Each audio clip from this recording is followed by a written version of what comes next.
रक्षा जी, under secretary general श्रीमान गेट्टू जी, विशिष्ट प्रतिनिधिगण और मित्रों, सर्वप्रथम मैं संयुक्त राष्ट्र महासभा के 69वें सत्र के अध्यक्ष चुने जाने पर आपको हार्दिक शुभकामनाएं देता हूं। भारत के प्रधानमंत्री के रूप में मैं पहली बार आप सबको संबोधित करने का मेरे लिए अत्यंत सम्मान की बात है। मैं भारतवासियों की आशाओं व अपेक्षाओं से अभिभूत हूं। उसी प्रकार मुझे इस बात का पूरा भान है कि विश्व को 1.25 बिलियन लोगों से क्या अपेक्षाएं हैं। भारत वह देश है जहां मानवता का 6वां हिस्सा आबाद है। भारत ऐसे व्यापक पैमाने पर आर्थिक व सामाजिक बदलाव से गुजर रहा है जिसका उदाहरण इतिहास में दुर्लभ है। प्रत्येक राष्ट्र की विश्व की अवधारणा उसकी सभ्यता व उसकी दार्शनिक परंपरा के आधार पर निरूपित होती है। भारत का चिरंतन विवेक समस्त विश्व को एक कुटुंब के रूप में देखता है। और मैं जब ये बात कहता हूं तब मैं साफ करता हूं कि हर देश की अपनी एक फिलॉसफी होती है। मैं आइडियोलॉजी के संबंध में नहीं कह रहा हूं।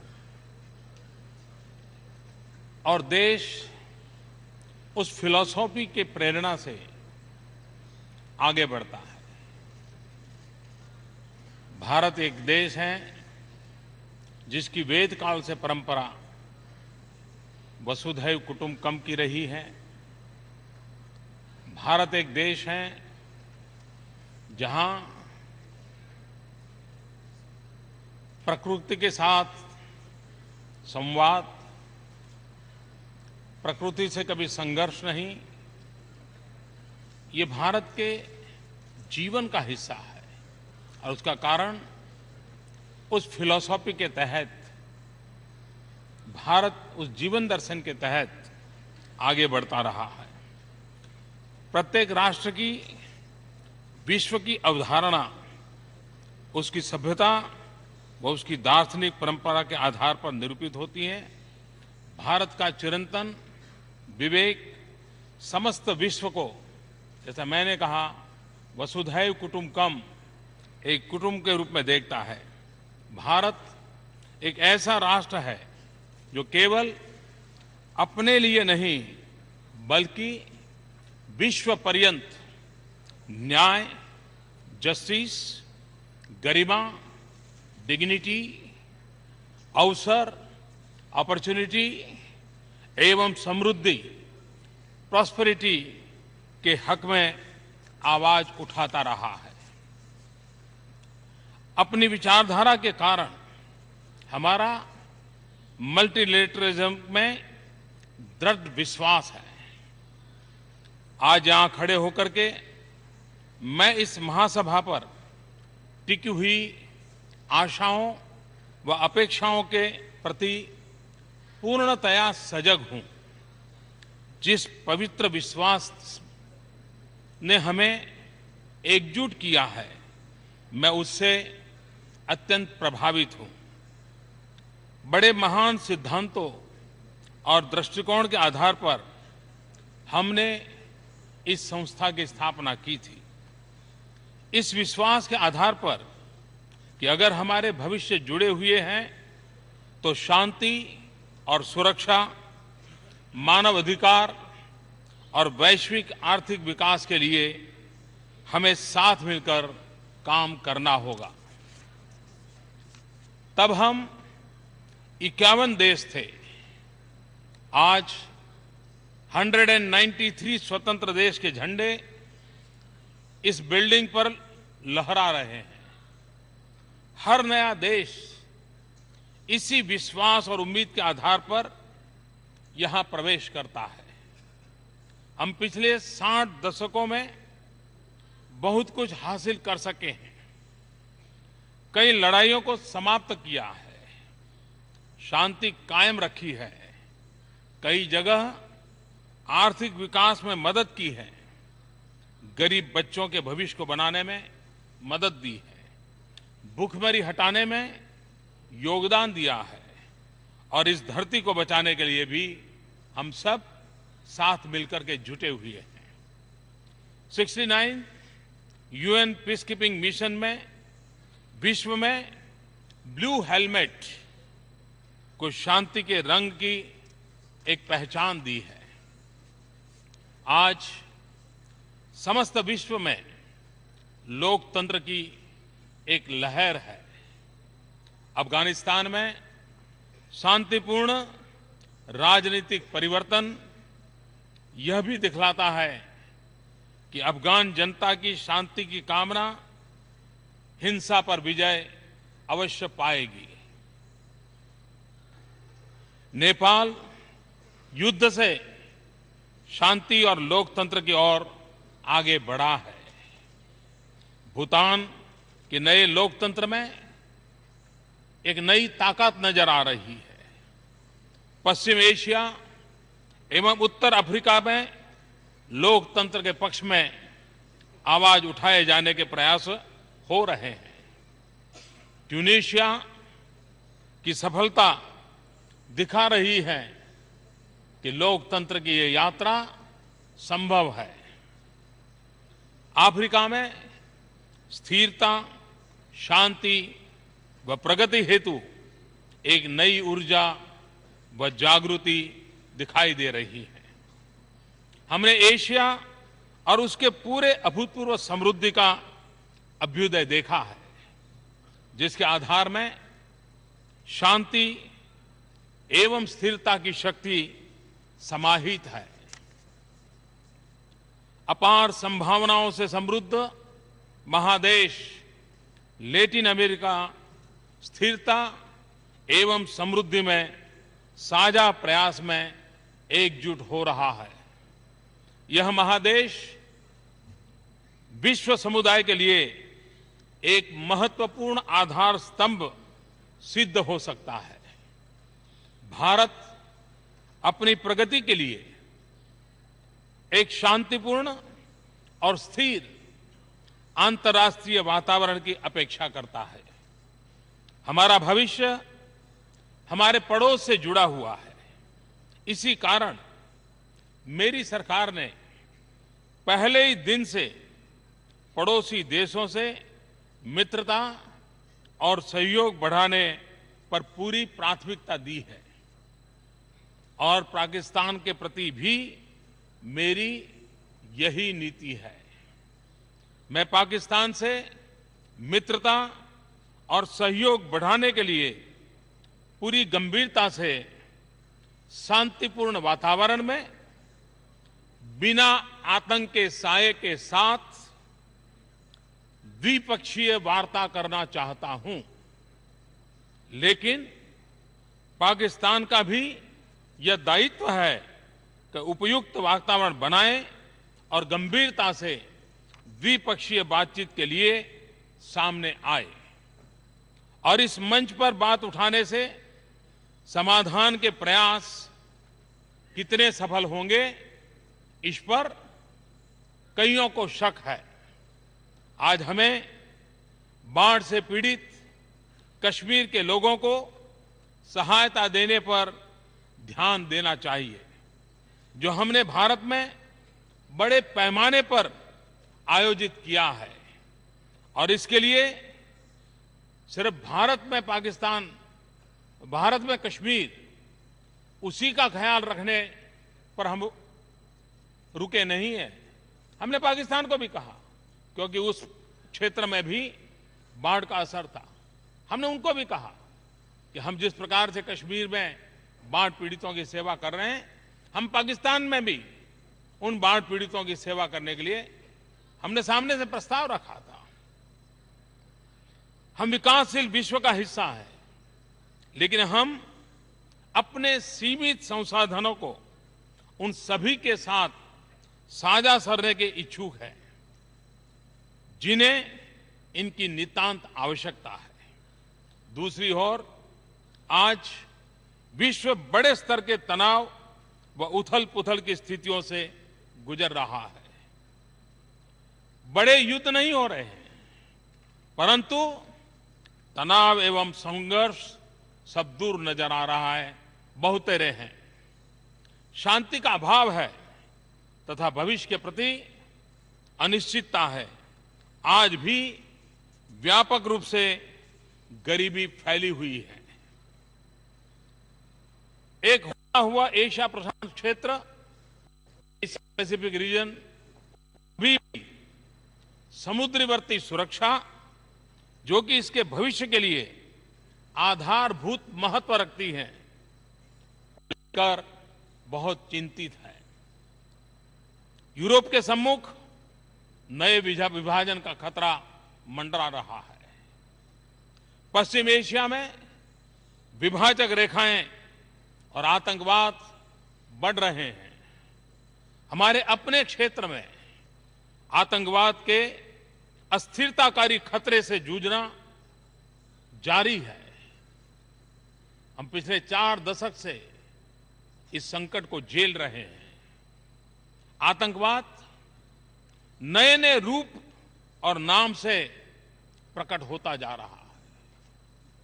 इसके खतरे से छोटा या बड़ा, उत्तर में हो या दक्षिण में, पूरब में हो या पश्चिम में, कोई भी देश मुक्त नहीं है। मुझे याद है जब मैं 20 साल पहले विश्व के कुछ नेताओं से मिलता था और आतंकवाद की चर्चा करता था, तो उनको ये बात गले नहीं उतरती थी। वो कहते थे तो लॉ एंड ऑर्डर प्रॉब्लम है। लेकिन धीरे धीरे आज पूरा विश्व देख रहा है कि आतंकवाद किस प्रकार के फैलाव करता चला जा रहा है। परंतु क्या हम वाकई इन ताकतों को से निपटने के लिए सम्मिलित रूप से ठोस अंतर्राष्ट्रीय प्रयास कर रहे हैं? और मैं मानता हूं यह सवाल बहुत गंभीर है। आज भी कई देश आतंकवादियों को अपने क्षेत्र में पनाह दे रहे हैं और आतंकवाद को अपनी नीति का उपकरण मानते हैं। और जब good terrorism and bad terrorism ये बातें सुनने को मिलती है, तब तो आतंकवाद के खिलाफ लड़ने की हमारी निष्ठाओं पर भी सवाल या निशान खड़े होते हैं।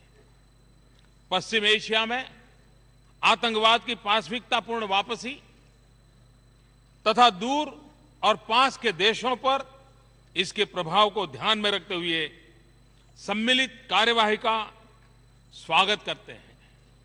परंतु इसमें क्षेत्र के सभी देशों की भागीदारी और समर्थन अनिवार्य है। अगर हम टेररिज्म से लड़ना चाहते हैं तो क्यों न सबकी भागीदारी हो, क्यों न सबका साथ हो और क्यों न उस बात पर आग्रह किया जाए। समुद्र, सी, स्पेस एवं साइबर स्पेस साझा समृद्धि के साथ साथ संघर्ष के रंगमंच बने हैं। जो समंदर हमें जोड़ता था, उसी समुद्र से आज टकराव की खबरें शुरू हो रही है। जो स्पेस हमारी सिद्धियों का एक अवसर बनता था, जो साइबर हमें जोड़ता था, आज इन महत्वपूर्ण क्षेत्रों में नए संकट नजर आ रहे हैं। उस अंतर्राष्ट्रीय एकजुटता की जिसके आधार पर संयुक्त राष्ट्र की स्थापना हुई, जितनी आवश्यकता आज है उतनी इसके पहले कभी नहीं थी। आज हम इंटरडिपेंडेंट वर्ल्ड कहते हैं तो क्या हमारी आपसी एकता बढ़ी है? हमने सोचने की जरूरत है। क्या कारण है कि यूएन जैसा इतना अच्छा प्लेटफॉर्म हमारे पास होने के बाद भी अनेक जी समूह बनाते गए हम। आज हम कई जी की बातें करते हैं जिसके नंबर बदलते रहते हैं। कभी G4 होगा, कभी G7 होगा, कभी G20 होगा, हम बदलते रहते हैं। और चाहे या न चाहे हम भी उन समूहों में जुड़े हैं, भारत भी जुड़ा हुआ है। लेकिन क्या आवश्यकता नहीं है कि हम G1 से आगे बढ़कर के जी ऑल की तरफ कदम उठाएं? और जब यूएन अपने 70 वर्ष मनाने जा रहा है तब ये जी ऑल का एटमॉस्फेयर कैसे बने? फिर एक बार यही मंच हमारी समस्याओं के समाधान का अवसर कैसे बन सके, इसकी विश्वसनीयता कैसे बढ़े, इसका सामर्थ्य कैसे बढ़े, तभी जाकर के हम यहां संयुक्त बात करते हैं लेकिन टुकड़ों में बिखर जाते हैं, उससे हम बच सकते हैं। एक तरफ तो हम यह कहते हैं कि हमारी नीतियां परस्पर जुड़ी हुई है और दूसरी तरफ हम जीरो सम गेम के नजरिए से सोचते हैं। अगर उसे लाभ होता है तो मेरी हानि होती है। कौन किसके लाभ में है, कौन किसकी हानि में है, यही मानदंड के आधार पर हम आगे बढ़ते हैं। निराशावादी या आलोचनावादी की तरह कुछ भी नहीं बदलने वाला। एक बहुत बड़ा वर्ग है जिसके मन में ये छोड़ो यार, अब कुछ होने वाला नहीं है, हो चुका, अब कुछ होने वाला नहीं। ये जो निराशावादी और आलोचनावादी माहौल है, ये कहना आसान है, परंतु अगर हम ऐसा करते हैं तो हम अपनी जिम्मेदारियों से भागने का जोखिम उठा रहे हैं। वो अपने सामूहिक भविष्य को हम खतरे में डाल रहे हैं। आइए हम अपने समय की मांग के अनुरूप अपने आप को ढालें। हम वास्तविक शांति के लिए कार्य करें। कोई भी एक देश या कुछ देशों का एक समूह विश्व की धारा को तय नहीं कर सकता। वास्तविक अंतर्राष्ट्रीय भागीदारी का होना यह समय की मांग है, यह अनिवार्य है। हमें देशों के बीच सार्थक संवाद एवं सहयोग सुनिश्चित करना है। हमारे प्रयासों का प्रारंभ यहीं संयुक्त राष्ट्र में होना चाहिए। संयुक्त राष्ट्र सुरक्षा परिषद में सुधार लाना, इसे अधिक जनतांत्रिक और भागीदारी परक बनाना हमारे लिए अनिवार्य है।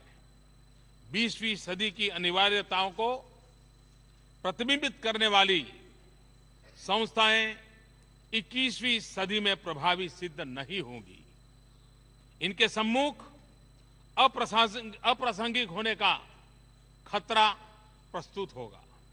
और मैं आग्रह से कहना चाहता हूं कि पिछली शताब्दी के आवश्यकताओं के अनुसार जिन बातों पर हमने बल दिया, जिन नीति नियमों का निर्धारण किया, 21वीं सदी में विश्व काफी बदल चुका है, बदल रहा है और बदलने की गति भी बड़ी तेज है। ऐसे समय यह अनिवार्य हो जाता है कि हम समय के साथ अपने आप को ढालें, हम परिवर्तन करें, हम नए विचारों पर बल दें। अगर ये हम कर पाएंगे तभी जाकर के हमारा रिलेवेंस रहेगा। हमें अपने सभी मतभेदों को दरकिनार कर आतंकवाद से लड़ने के लिए सम्मिलित अंतर्राष्ट्रीय प्रयास करना चाहिए। मैं आपसे यह अनुरोध करता हूं कि इस प्रयास के प्रतीक के रूप में आप comprehensive convention on international terrorism को पारित करें। ये बहुत लंबे अरसे से पेंडिंग मांग है। इस पर बल देने की आवश्यकता है। टेररिज्म के खिलाफ लड़ने की हमारी ताकत का वो एक परिचय होगा। और इसलिए हमारा देश जो टेररिज्म से इतने संकटों से गुजरा है, उसको हर हमेश लगता है कि जब तक यूएन इसमें इनिशिएटिव नहीं लेता है और जब तक हम comprehensive convention on international terrorism को पारित नहीं करते, हम वो विश्वास नहीं दिला सकते। और इसलिए फिर एक बार भारत की तरफ से इस सम्मानीय सभागृह के सम्मुख बहुत आग्रहपूर्वक मैं अपनी बात बताना चाहता हूं। हमें आउटर स्पेस और साइबर स्पेस में शांति, स्थिरता एवं व्यवस्था सुनिश्चित करनी होगी। हमें मिलजुल करके काम करते हुए यह सुनिश्चित करना है कि सभी देश अंतर्राष्ट्रीय नियमों, मानदंडों का पालन करें। हमें यूएन पीसकीपिंग के पुनीत कार्य को पूरी शक्ति प्रदान करनी चाहिए। जो देश अपनी सैन्य टुकड़ियों का योगदान करते हैं, उन्हें निर्णय प्रक्रिया में शामिल करना चाहिए। निर्णय प्रक्रिया में शामिल करने से उनका हौसला बुलंद होगा। वो बहुत बड़ी मात्रा में त्याग करने को तैयार है, बलिदान देने को तैयार है, अपनी शक्ति और समय खर्च करने को तैयार है। लेकिन अगर हम उन्हें ही निर्णय प्रक्रिया से बाहर रखेंगे तो कब तक हम यूएन पीसकीपिंग फोर्स को प्राणवान बना सकते हैं, ताकतवर बना सकते हैं। इस पर भी गंभीरता से सोचने की आवश्यकता है। आइए हम सार्वभौमिक वैश्विक निःशस्त्रीकरण एवं अप्रसार हेतु अपने प्रयासों में दुगुनी शक्ति लगाएं। अपेक्षाकृत अधिक स्थिर तथा समावेशी विकास हेतु निरंतर प्रयासरत रहें।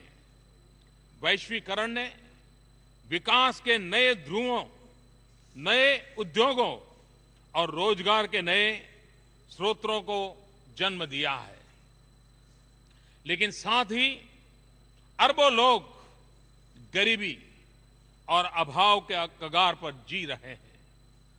कई देश ऐसे हैं जो विश्वव्यापी आर्थिक तूफान के प्रभाव से बड़ी मुश्किल से बच पा रहे हैं। लेकिन इन सब में बदलाव लाना जितना मुमकिन आज लग रहा है, उतना पहले कभी नहीं लगता था। टेक्नोलॉजी ने बहुत कुछ संभव कर दिखाया है। इसे मुहैया करने में होने वाले खर्च में भी काफी कमी आई है। यदि आप सारी दुनिया में फेसबुक और ट्विटर के प्रसार की गति के बारे में, सेलफोन्स के प्रसार की गति के बारे में सोचते हैं, तब आपको भी विश्वास करना चाहिए कि विकास और सशक्तिकरण का प्रसार भी इसी तेज गति से संभव है। जाहिर है, प्रत्येक देश को अपने राष्ट्रीय उपाय करने होंगे। प्रगति व विकास को बल देने हेतु प्रत्येक सरकार को अपनी जिम्मेवारियां निभानी होगी। साथ ही हमारे लिए एक सार्थक अंतर्राष्ट्रीय भागीदारी की आवश्यकता है। एक स्तर पर इसका अर्थ हुआ नीतियों का बेहतर समन्वय, ताकि हमारे प्रयत्न परस्पर सहयोग को बढ़ावा दे तथा दूसरे को क्षति न पहुंचाए। यह उसकी पहली शर्त है कि दूसरे को क्षति न पहुंचाए। इसका यह भी अर्थ है कि जब हम अंतर्राष्ट्रीय व्यापारिक संबंधों की रचना करते हैं तो हमें एक दूसरे की चिंताओं व हितों का भी ध्यान रखना चाहिए। जब हम विश्व के अभाव के स्तर के विषय में सोचते हैं, आज बेसिक सैनिटेशन 2.5 बिलियन लोगों की पहुंच के बाहर है। आज 1.3 बिलियन लोगों को बिजली उपलब्ध नहीं है और आज 1.1 बिलियन लोगों को पीने का शुद्ध पानी उपलब्ध नहीं है। तब स्पष्ट होता है कि अधिक व्यापक व संगठित रूप से अंतर्राष्ट्रीय कार्यवाही करने की प्रबल आवश्यकता है। हम केवल आर्थिक वृद्धि के लिए इंतजार नहीं कर सकते। भारत में मेरे विकास के एजेंडा के सबसे महत्वपूर्ण पहलू इन्हीं मुद्दों पर केंद्रित है और मैं मानता हूं कि हमें पोस्ट 2015 डेवलपमेंट एजेंडा में इन्हीं बातों को केंद्र पर रखना चाहिए और उन पर ध्यान देना चाहिए। रहने लायक तथा संवहनीय टिकाऊ सस्टेनेबल विश्व की कामना के साथ हम काम करें। इन मुद्दों पर ढेर सारे विवाद एवं दस्तावेज उपलब्ध हैं, लेकिन हम अपने चारों ओर ऐसी कई चीजें देखते हैं जिनके कारण हमें चिंतित व आगाह हो जाना चाहिए और ऐसी भी चीजें हैं जिन्हें देखने से हमें चिंतित होते जा रहे हैं। जंगल, पशु पक्षी, निर्मल नदियां व झीलें और नीला आसमान। मैं 3 बातें कहना चाहूंगा। पहली बात, हमें चुनौतियों से निपटने के लिए अपनी जिम्मेदारियों को निभाने में ईमानदारी बरतनी चाहिए। विश्व समुदाय ने सामूहिक कार्यवाही के सुंदर संतुलन को स्वीकारा है, जिसका स्वरूप कॉमन बट डिफरेंशिएटेड रिस्पांसिबिलिटीज, इसे सतत कार्यवाही का आधार बनाना होगा। इसका यह भी अर्थ है कि विकसित देशों को फंडिंग व टेक्नोलॉजी ट्रांसफर की अपनी प्रतिबद्धता को अवश्य पूरा करना चाहिए। दूसरी बात, राष्ट्रीय कार्यवाही अनिवार्य है। टेक्नोलॉजी में बहुत कुछ संभव कर दिया है, जैसे नवीनीकरणीय ऊर्जा प्रौद्योगिकी, रिन्यूएबल एनर्जी टेक्नोलॉजी। आवश्यकता है तो सृजनशीलता व प्रतिबद्धता की। भारत अपनी टेक्नोलॉजी व क्षमता को साझा करने के लिए तैयार है, जैसा कि हमने हाल ही में सार्क देशों के लिए एक निशुल्क उपग्रह की घोषणा की है। तीसरी बात, हमें अपनी जीवन शैली को बदलने की आवश्यकता है। जिस ऊर्जा का उपयोग न हुआ हो वह सबसे साफ ऊर्जा है। इससे आर्थिक नुकसान नहीं होगा, अर्थव्यवस्था को एक नई दिशा मिलेगी। हमारे भारतवर्ष में प्रकृति के प्रति आदर भाव आध्यात्म का अभिन्न अंग है। हम प्रकृति की देन को पवित्र मानते हैं। और मैं आज एक और विषय पर भी ध्यान आकर्षित करना चाहता हूं। जब हम क्लाइमेट चेंज की बात करते हैं, हम होलिस्टिक हेल्थ केयर की बात करते हैं, हम प्रकृति के साथ जुड़ने की बात करते हैं, हम जब बैक टू बेसिक की बात करते हैं, तब मैं उस विषय पर आज विशेष रूप से आपसे एक बात कहना चाहता हूं। योग हमारी पुरातन पारंपरिक अमूल्य देन है। योग मन व शरीर, विचार व कर्म, संयम व उपलब्धि की एकात्मता का तथा मानव व प्रकृति के बीच सामंजस्य का मूर्त रूप है। यह स्वास्थ्य व कल्याण का समग्र दृष्टिकोण है। योग केवल व्यायाम भर न होकर अपने आप से तथा विश्व वह प्रकृति के साथ तादात्म्य को प्राप्त करने का माध्यम है। यह हमारी जीवन शैली में परिवर्तन लाकर तथा हम में जागरूकता उत्पन्न करके जलवायु परिवर्तन से लड़ने में सहायक हो सकता है। आइए हम एक अंतर्राष्ट्रीय योग दिवस को आरंभ करने की दिशा में कार्य करें। अंततः हम सब एक ऐतिहासिक क्षण से गुजर रहे हैं। प्रत्येक युग अपनी विशेषताओं को से परिभाषित होता है। प्रत्येक पीढ़ी इस बात से याद की जाती है कि उसने अपनी चुनौतियों का किस प्रकार सामना किया। अब हमारे सम्मुख चुनौतियों के सामने खड़े होने की जिम्मेदारी है। अगले वर्ष हम 70 वर्ष के हो जाएंगे।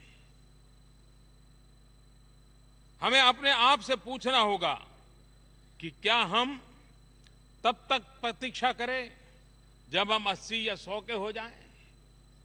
मैं मानता हूं कि यूएन के लिए अगला साल एक अपॉर्चुनिटी है। जब हम 70 साल की यात्रा के बाद लेखा जोखा लें, कहां से निकले थे, क्यों निकले थे, क्या मकसद था, क्या रास्ता था, कहां पहुंचे, कहां पहुंचना है, 21वीं सदी के कौन से पड़कार हैं, कौन सी चैलेंजेस हैं, उन सबको ध्यान में रखते हुए पूरा एक साल व्यापक विचार मंथन हो।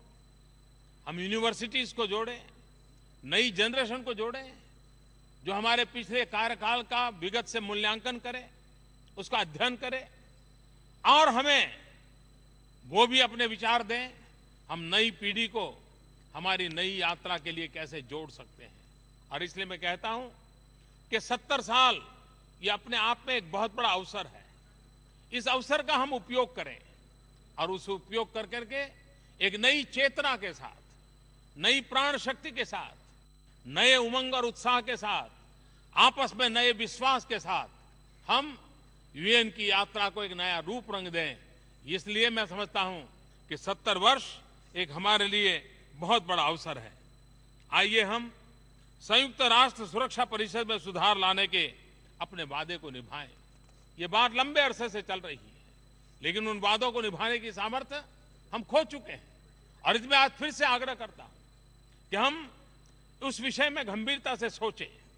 आइए हम अपने पोस्ट 2015 डेवलपमेंट एजेंडा के लिए अपनी प्रतिबद्धता को पूरा करें। आइए सन 2015 को हम विश्व के प्रगति प्रवाह को एक नया मोड़ देने के वाले वर्ष के रूप में अविस्मरणीय बनाएं। वर्ष 2015 एक नितांत